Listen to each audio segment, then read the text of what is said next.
over and over, subjecting your daughter to multiple exams, realize that an ongoing pattern of this behavior could result you put in jail? I do not know. And I do want to say that the reason I have been, and first of all, when someone's being abused, you don't ignore it. And I don't believe that me reporting this abuse that's very apparent that is happening is in violation of a behavior order. When I initially went to CPS in September, that first time when Madison was forensically interviewed, there is a family services CPS agent that I have also been in contact with periodically.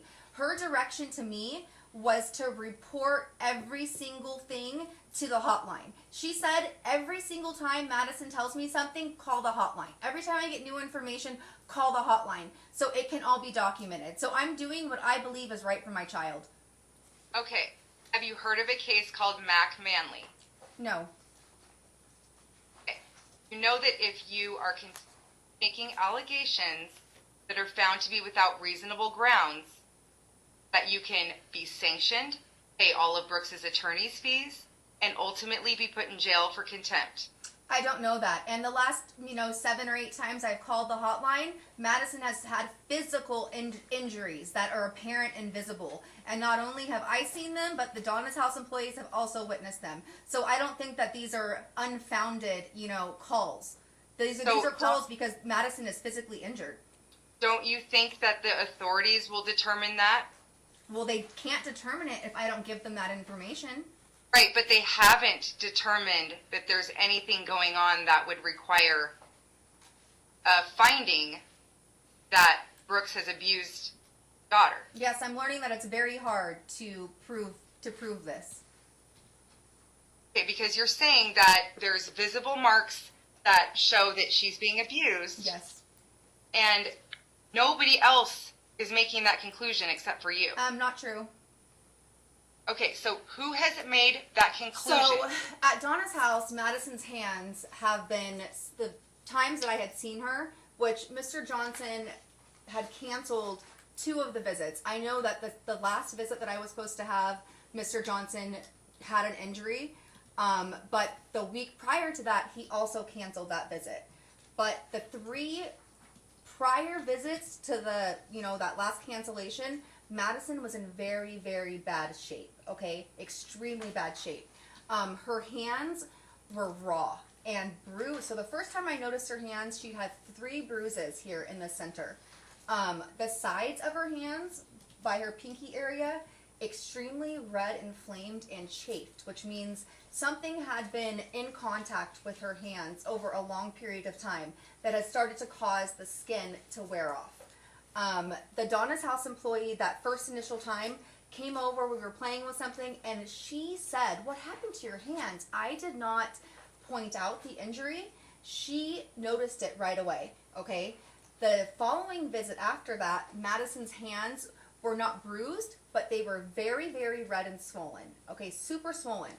I spoke to a Donna's House employee, and she told me that she apologized to me and said that her exact words to me before I left were, "Jessica, I'm sorry if you don't think that you have been taken seriously and no one has been receptive to what's been happening to you, but I just want to let you know we hear you now. And we're in the office, we're talking about it, and we're trying to figure out what we can do." The following visit, Madison had a giant goose egg on her head. Giant, not big, black and blue. So giant, okay? Mr. Johnson produced a document, which I believe is forged, from the school, which had different handwriting on it, and all over the place it said that Madison had an incident at school where she hit her head, but there was no redness, no bruising, no swelling. Her head had, I'm not sure if everyone's familiar what a goose egg is, but it's a giant knot that's on your forehead. It was black and blue. And it was, for them to say that there was no swelling, redness, all that, it was impossible because the fact that it was so visible. So the Donna's House employee did document that. During that visit with Madison and I were playing, and we were both being like TVs. We were like changing the channel. She would change a channel, and then I would be something else, and then vice versa. So she's a news anchor, and her news story talks about a little girl who has to be tied to a chair, and she falls and hits her head, and it hurts really bad, and now her head has an owie. I believe that Mr. Johnson is tying Madison to something, and that's why her hands have this long-term visible signs of abuse, and that's why she had that giant knot on her head. You realize that Brooks, there was nothing on her hand before Donna's house, and that he's alleging that you scratched her hand during the visit. Like I I'm said, just asking if that's what you remember hearing. Mr. Johnson is a pathological liar. Okay, and I also remember that there have been reports from Donna's house every single time that Madison has been there. And there's never been an allegation that she came battered, bruised, and abused. That's not true. There's at least 3 times that in the the Donna's house have documented this. In the Donna's house report, do you get a copy along with me? I don't have a copy. Your attorney gets copies. Yeah, she doesn't get the copies. Well, yeah, but she can go to her attorney's office and read them. He can read them to her over the phone. Have you been told the information in the Donna's house reports? No, but I was there at Donna's house when the employees were telling, like the 3rd time when she had the massive realize that on her nothing head. Wait, Ms. Cole, let her finish, please. Well, Ms. she's Cole, let her finish. Okay. The 3rd time when Madison had the bruise and the swelling on her head, I asked the employee there if they were able to take a photograph because I felt like my word is not holding much weight with anyone. So I need to have physical evidence. I asked her if she could take a photo. She said they're not allowed to do so. She documented and wrote down in her report that Madison had this injury. Realize that house. What'd you say? You cut out. I said, did you know that they followed up on that because of your reporting, Jessica, not because of Donna's house, but you called the North Las Vegas PD who went to his house that very day, and there was nothing on Madison's hand. Meaning if you had scratched her, it was a scratch that was on her hand at Donna's house that was actually gone by the time the cops came to Brooks's house. I'm not sure where the scratch is coming from, but I have never said anything about a scratch. What I'm talking about is swelling along the top of her knuckles and extreme chafing where her skin is worn off and extreme swelling on the sides of her hands by her pinkies. The first time I saw realize this, there was nothing on her hands when the cops came to his house. There was nothing on her hands. Yeah, that's speculative. Yeah. I'm asking if she knows. Oh, that didn't come across here. It sounded like you were making a statement, so I think you cut out. Did you know that when the cops got there that very day, there was no marks on her hand? And the objection was speculative. So how do you know And that? my response is, do you know that?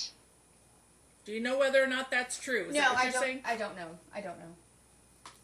But since you called the police, if there was something going on that was that severe, would you not agree with me that Brooks would have been arrested for child abuse? It's very hard to prove Calls these for things. speculation. It calls for speculation. Yeah. Sustained. That's fair. All right, so I'm on page 663 in Exhibit W. Now we're into January. So you got Madison back on January 9th at Donna's house, Brooks, and took her straight to UMC. So when you made the statement earlier that there was no physical evidence because she'd been with you for a week, you must have been talking about a different exam because this one was the day you got her back from Brooks. So let me just clarify that. In the September time when I took Madison to UMC, I was told by the doctors there, since this is where it gets kind of confusing, because I did have Madison for a week prior to me taking her to UMC in September. The doctors there told me that there were probably not going to be visible signs because usually after, the first 24 to 36 hours, it's hard to visually see the abuse. But in January, when I took Madison to UMC, what I was saying was I did not have her for a week, but Miss Chelsea Schuster, the supervisor at CPS, put that incorrect statement in her letter to the judge that was submitted to court. Got it. Okay. I just verifying that.